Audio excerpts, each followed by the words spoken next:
Hello there, Loving Without Boundaries community. I am so thrilled to be here with the amazing, the awesome Clive, whom we just got done working together, and he has graduated through our Jealousy Survival Guide, creating healthy, loving, open relationships program. And I'm just so excited to introduce you to Clive and just hear all about his amazing successes that he has been enjoying. So Clive, welcome. Hello. Thank you for saying yes to doing the interview. You look great. Good to see you. Thank you very much. You're most welcome. Thank you for having me. Absolutely. Absolutely. So Clive, just to give everybody an idea about you, can you just tell us a little bit about yourself? Okay, I'm a UK-based IT professional and musician. Mhm. Pretty much all there is to say, really. I'm a fairly normal 41-year-old. Mhm. I live out in the countryside. I have a job. Yeah, yeah, that's me. That's awesome. Very cool. So when you and I started working together, it was about at this point about 9 or 10 weeks ago. Mhm. I'd love it if you could share for anyone who's watching this or listening to this on a podcast where you were right before you reached out to me. Like, what were you struggling with? What were some of your biggest challenges that you had at that time? I think it was I was quite unsettled, and I was unsettled because I've been doing quite a lot of personal introspection and inner work for a while now, and I kind of thought I was in a place that I wasn't actually in. And then a few things happened within my personal life, Mm. in the kind of relationship space, which really kind of sent that into a bit of a tailspin, and I didn't really know where I was, and I was feeling kind of quite down and quite low and quite hopeless Mm. because I didn't really see a way out. And my partner then pointed me to you because I'd never heard of the Loving Without Boundaries thing or you or any of it Mm. really. And then my partner Tallulah, she put me on to you, and I watched your kind of masterclass introduction thing and Mhm. got in touch because I just wanted some hope really. I just wanted some Mm. an idea of where I was going wrong and how to better deal with the emotions and the feelings that I had. Mhm. Thank you for so vulnerably sharing all of that, and I'm sure a lot of people can relate to that. We all have those moments in our lives that just feel super challenging when we lose hope and we're not quite sure where to turn. And I Mm. really want to honor you because I think it's at different times in our lives, it can take a lot of courage and guts not only to live, to travel the road less traveled of being in some sort of untraditional relationship structure, Mhm. but also to reach out for help. So I love that you took action. You had a loved one steer you in a direction because they cared about you, and you took that help there, and then watched a master class that was about 45 minutes long, and then took action to book the call with me, and that led us to here, which I'm so grateful for. Me too. With everything that's happened and everything that you've learned, what would you say, looking back now, Clive, was maybe an underlying issue that nobody really even knew, possibly even yourself, when you first came to me? I think I just wasn't as good at communicating as I thought I was, Mm. and that was the real kind of the crux of it for me. Mhm. Was that I thought I was actually quite good at articulating my feelings and saying how felt within a relationship and being honest with people that I was kind of involved with, Mhm. socially or romantically or whatever. And it turned out that I was missing quite large bits of that, and that was Mhm. really unsettling. Um, Mhm. so, sorry, I've deviated from the question, I think. No, that's okay. So you were saying that you thought you were a pretty good communicator and that you could share your feelings in a Yeah. decent way. But as we did our work together and as we did deep introspection, Mm. you realize that you weren't communicating as well as you had thought.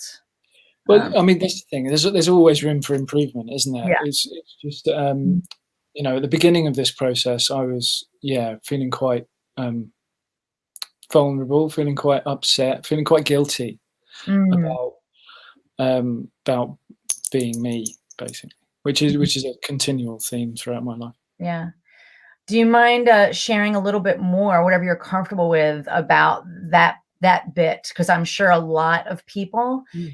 really identify with that in terms of that feeling of guilt or possibly shame Yeah, in living your most authentic life. I see that a lot, and so whatever you feel comfortable sharing about that. sure. I think, like most people, we get comfortable, Hmm. and we can enter into relation because we're talking about relationships now, aren't we? So, I mean, you can enter into a relationship without ever explicitly saying what you want from that relationship. It's all just kind of assumed, and that's not just polyamorous relationships. That's Hmm. relationships in general. And I think that's what happened.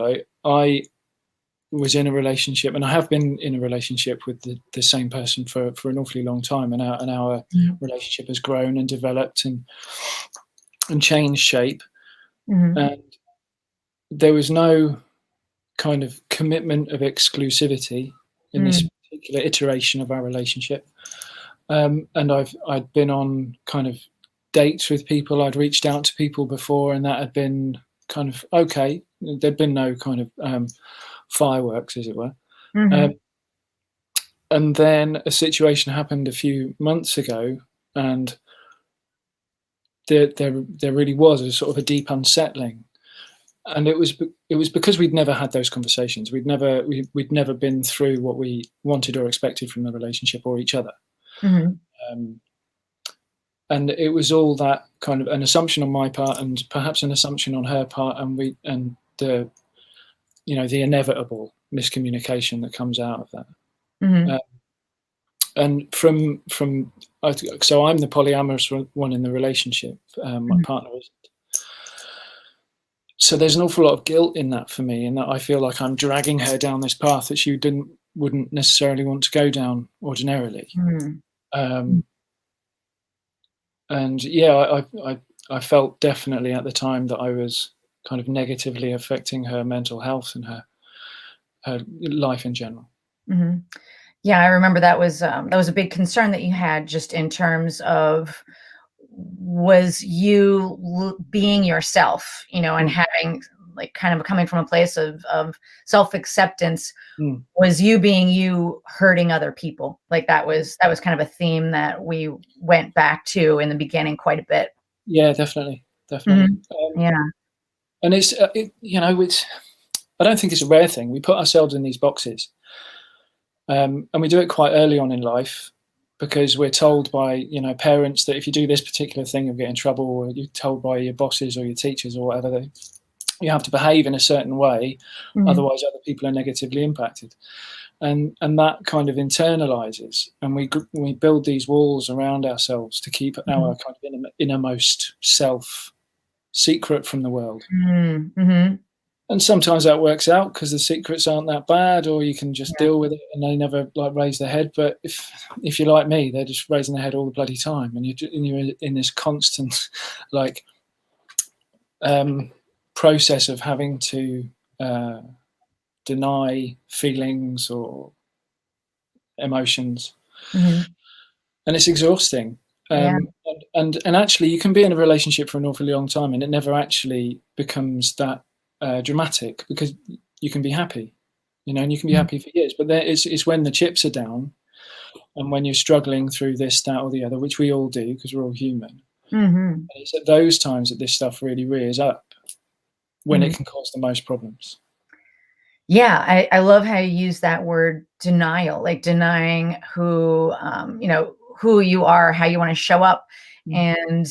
And sometimes I think we can deny, kind of how either miserable we feel, or how we're not maybe being true to ourselves, but we don't quite know a way out. Yeah, Yeah. I mean, Hmm. it's the putting a brave face on it. There's Hmm. there's so many idioms around this kind of behavioral construct. Yeah. Yeah. And I see that so often that I see people, and we all do it. Like you said, we're all human, but I think there's moments in our lives where we like normalize our pain and our suffering, and just like, that's just the way it is. And that's, but what's fascinating is when we do have that epiphany that, actually I don't have to live this way. There is another way, and I think, that's so powerful about how you did reach out, because, when you said, you had that hope. You had that hope that maybe there is another way to do this. There's another way to be in this relationship, and a way to be in your own skin, so to speak. Yeah. One question I have for you, Clive, is what things did you maybe try before you and I met, before you watched the masterclass, and how did that work out for you? I think I've been through a lot of things. I wouldn't necessarily say that any particular thing I did didn't work, Mm-hmm. or was less kind of effective than the work we've done together over the last 12 weeks. I think it's a process. And Mm-hmm. all the stuff that I've done before, whether it be meditative work or sacred sexuality work, or the kind of inner acceptance stuff that I've done in the past, I guess I thought I was further along with that than I actually was. And then kind of Kitty doth materialize, and shows me the way to get into where I want to be and where I thought I was. Mm-hmm. And where I Yeah, am. maybe in a faster way. Yeah. Yeah, definitely. I think the tools and the process that you go through in this kind of course, Mm-hmm. they're very well put together, and they're very effective. Mm-hmm. So it's a really good course, Thank you. and When it was the cherry on top for me. Does that make Thank sense? you. That's awesome. Yeah. So when you and I maybe had that first conversation, or maybe when you were just getting started, were you skeptical at first, when Yeah, you first started doing this work? Tell me a little bit about that. yeah, yeah. For the first week, I was like, "What the fuck am I doing?" Because we're just not used to spending this much of our own resources on Mhm. ourselves. We're not used to investing in ourselves, either financially, Mhm. or at least I wasn't. I don't know about everybody else. Mhm. But the financial investment, the investment in time, the investment in energy, and the investment in thought. That we don't do that for ourselves. Mhm. Some of us do it for other people. Yeah. Um, So maybe and it felt, maybe that was some of the awkwardness of what the skepticism was for you, from what I'm hearing, yeah, is yeah, like, whoa, all of a sudden I'm practicing like radical self-care, yeah, yeah. and Like really investing in myself. And that felt uncomfortable. Like that was part of you getting out of your comfort zone. yeah, very much so, because I don't know about in the US, but certainly here in the UK, we're really dismissive, and quite cutting about people who disappear up their own arse, and who take themselves like so seriously. And Uh-huh. that's what I was scared of. I was like, oh my god, we're going to come out of this just a complete wanker. Well, I got to ask, do you feel like a wanker? No, I don't. No, I feel really good. You don't look like a wanker. You look like a No, perfectly awesome guy, and I it don't really. know. Maybe I'm not the best judge. Maybe you should ask other people. Well, I don't think you're a wanker at all. I think you're an incredibly amazing human, and you were when you started this process. But what I'm excited about is you're to me a happier human being, and Yeah, in a much better place. yeah, Um, yeah. I'd I'd agree. love to talk about that a little bit. So, what would you say in maybe those first few weeks were some amazing and immediate results that you were able to achieve or notice, maybe in the first like 3 to 4 weeks, say? Yeah, there's a lot. And they're not concepts that were alien to me, or necessarily new to me, but the way that they were conveyed, and I think the moment at which they were conveyed, Mm, just made them all these massively like mind blowing kind of epiphanies, like mhm, video after video, week after week. The work that we do with Joe Dispenza's kind of stuff. It's only a very brief introduction into his work, but I was like, oh mhm, my god, yeah, it all makes total sense. And then the same with Byron Katie's the work, and mhm, the way that that's introduced, and put into the framework of the kind of survival guide. And then moving into nonviolent communication and all this stuff. Again, all stuff that I'd done before, but just with a skew to actually, this is how you use this. Right? This is, it's all very well knowing about this stuff in the abstract and knowing that it's something that you can do, but the power is by actually aligning it to your life and saying, no, in this situation, you can do this, this, and this. It just makes it really and there's one moment in particular. I was driving with my partner out to go somewhere. I can't remember exactly, but there was a series of events that would normally send me in like a grump spiral, and I'd be a right kind of grumpy git for the rest of the day. And I was just like, oh no, I'm just not meeting my own need for this, that, or the other. And it was like, wow, yeah, and gone. Like, yeah.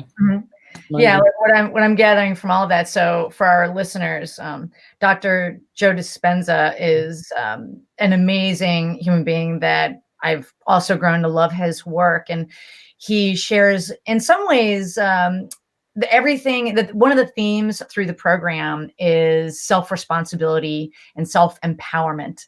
Like, we don't give ourselves enough credit for the greatness that we all have inside of us, and also for our own ability to identify our needs, in some cases meet our own needs, and also like our ability to make choices, like acknowledging the choices that we do have, and walking through the door, so to speak, to more, joy and happiness and fulfillment in our own lives. I think so often we're kind of looking outside of ourselves, and whether we're blaming other things or we feel like we don't have any control, So with Dr. Joe Dispenza's work, he studies the human mind, the brain, and kind of unpacks in a lot of ways how he doesn't use these words, but he, in some ways, about how we're our own worst enemy, and how we can create our own suffering, and how to let go of thoughts and behaviors that are no longer serving us. And Clive, you also mentioned Byron Katie. It's similar in the sense of the work is partly about asking 4 questions to release yourself from your own suffering that sometimes we're creating ourselves.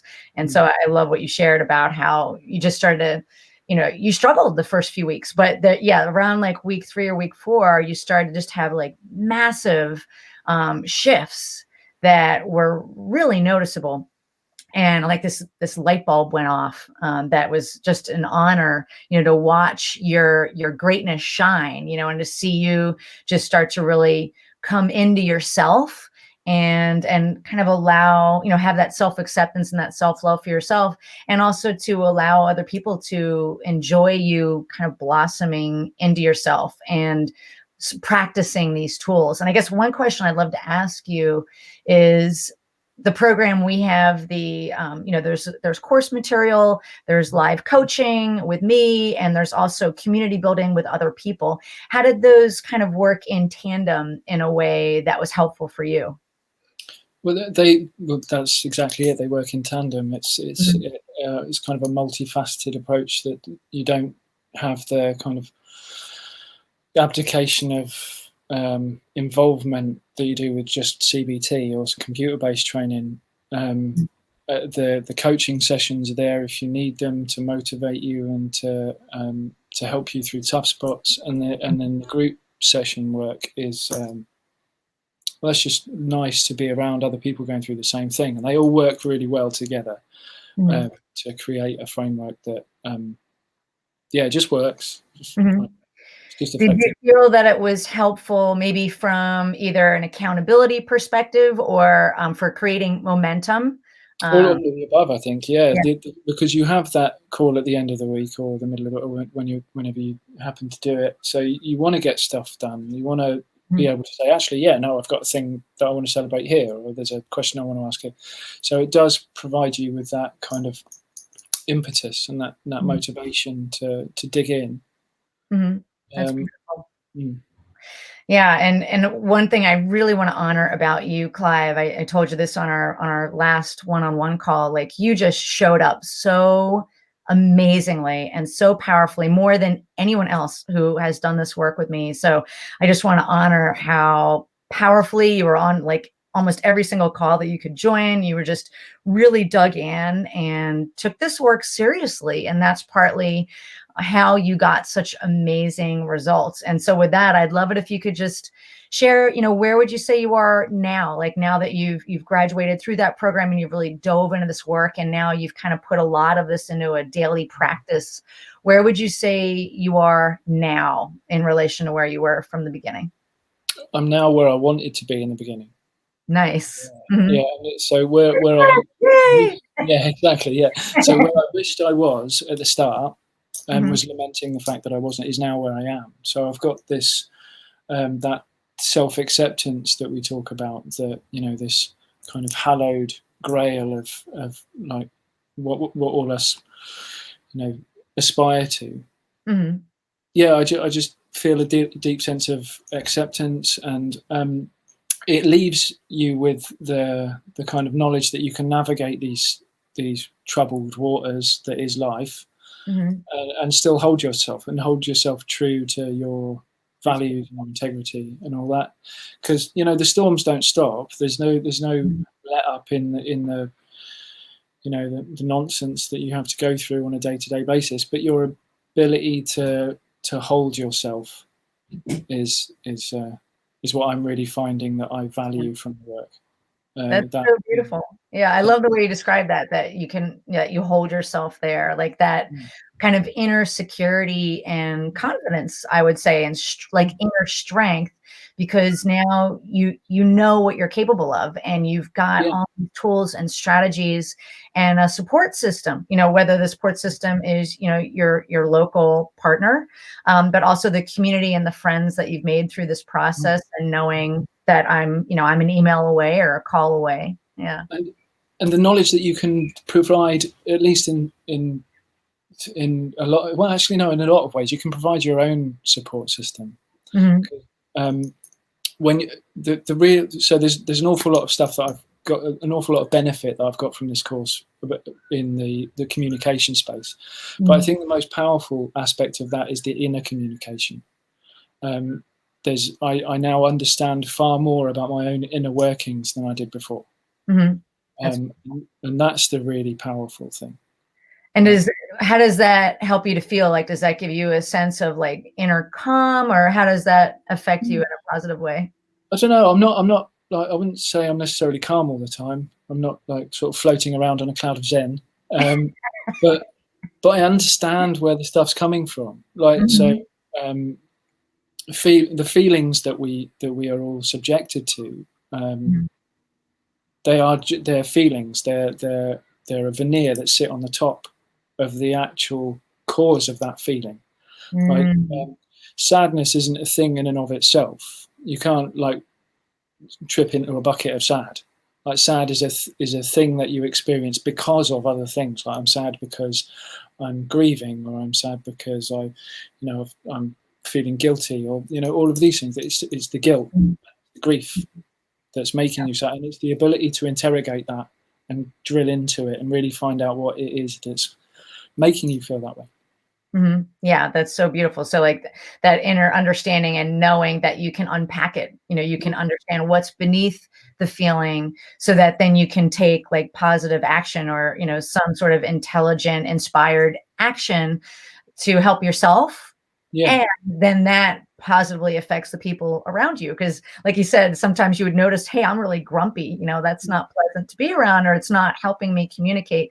So you're able to kind of change your inner landscape, so that then you can be a better partner, be a better friend, to the people that you care about that are around be, you. be Yeah. a better human, because you stop outsourcing responsibility. I So, love that. like, Yeah. it's not anybody else's fault that I'm angry. If I'm Mhm. angry about a certain thing, that's not on anybody else. That's my anger.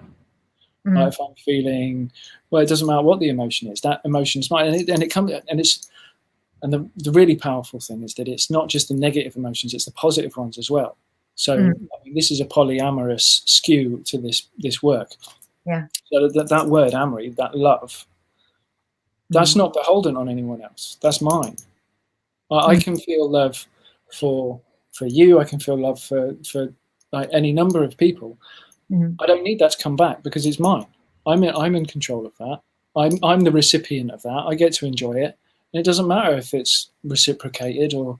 or not reciprocated. You know, it's mine. I get to enjoy that. That is And if so I cool. don't enjoy it, then Say go that for again. it. And if you don't enjoy it, like if you're not enjoying feeling angry, if you're not enjoying feeling sad or jealous or any of the other kind of feelings that cause us so much angst, Mm-hmm. the ability to drill down into that and say, well, actually, that's not really serving me. And does that make my life better? No. Right. Yeah. Instead of holding on to it for whatever reason, whether it's out of habit or sheer will or familiarity with it or not having the tools, you can be empowered, Yeah. realize what you do have control over and what you don't have control over. And also, yeah, let go of whether it's feelings or old belief systems that are just not serving you, or also just oftentimes just aren't even true. A lot of times we just tell ourselves these we have these leftover beliefs, whether it's from how we were raised or from monogamy, even if we don't even identify as monogamous anymore, or the reasons why we're angry, using that as a theme, and just revisiting it and saying, well, is that really true? And, how do I actually want to be? How do I really want to show up? And having the tools to know how to navigate all of that. So beautiful. I heard it termed once that you can become comfortable in discomfort. Mm-hmm. Like, and you just get used to feeling a certain way. Mm-hmm. And Yeah. and that's a lot of what Dr. Joe's talks about. Exactly. Yeah. Getting comfortable with uncomfortable feelings. Mm-hmm. And another quote I always love is, our success in life is partly determined by the number of uncomfortable conversations we're willing to have. Mm-hmm. Like you said, whether that conversation is with yourself or, that conversation is with our loved ones, to, whether it's honoring our truth, honoring who we are, or when we say what needs to be said to somebody, if we're maybe expressing a boundary, or we're maybe vulnerably sharing a need. Those are, those, again, they take guts and they take courage. So it's building that strength and that confidence to be able to live your best life. So beautiful. So would you say, Clive, that you would recommend the program, the Jealousy Survival Guide, Creating Healthy, Open, Loving Relationships program to other people who may be listening to this or watching this recording? I would. I definitely would recommend it. It's hard, and you get out what you put in. So if you want to get loads of stuff out of it, if you want to be a different person at the end of it, you have to put in the work to change yourself within it. So, if you're prepared to show up, and if you want real results for you and the people around you, then go for it. Right? That's beautiful. I love how you phrase that too, that you get out of it what you put in. And if you want to see the transformation, it's all there for you. It's just a matter of showing up and doing the work. And like, it's not easy, but it is simple in that sense, right? If it was easy, everybody would be doing it, Key. Right. Exactly. Well, again, I just want to honor you for just being an amazing human being and for putting in the work. And it does take guts and courage and a certain amount of self-acceptance and self-love, like you said, to invest in your emotional, mental well-being. It even affects people physically. I've had people reach out to me and tell me that they break out into hives, or they can't sleep, due to the challenging emotions that they have in trying to live their best life, whether that's owning that they are identifying as polyamorous, or they're or they're just realizing monogamy isn't working for them, and they're just trying to also figure out, why do we keep getting in the same old arguments over and over again? There must be a better way. All of that takes work. So yeah, I just really want to honor you for being here and offering us your time, and just the beautiful work that you've done to get the transformation that you're enjoying now. So with that, I'll just say to anybody who's watching, it all starts with a phone call. It's exactly what Clive did about 9-10 weeks ago. Was he went to this link, lovingwithoutboundaries.com/apply. And it really just takes you, it's very simple. It just takes you right into my calendar. You just find a time slot that works for you.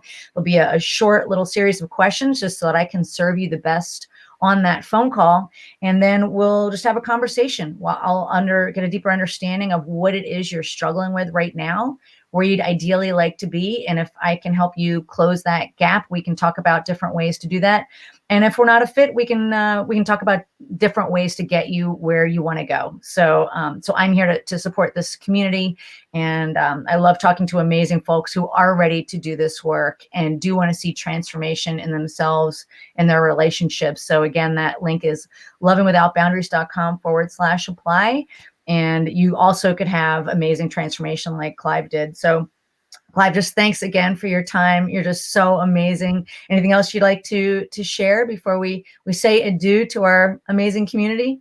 No, I think I've said my piece. Yeah, just like consider it. Do yourself a favor. Thank you, Clive.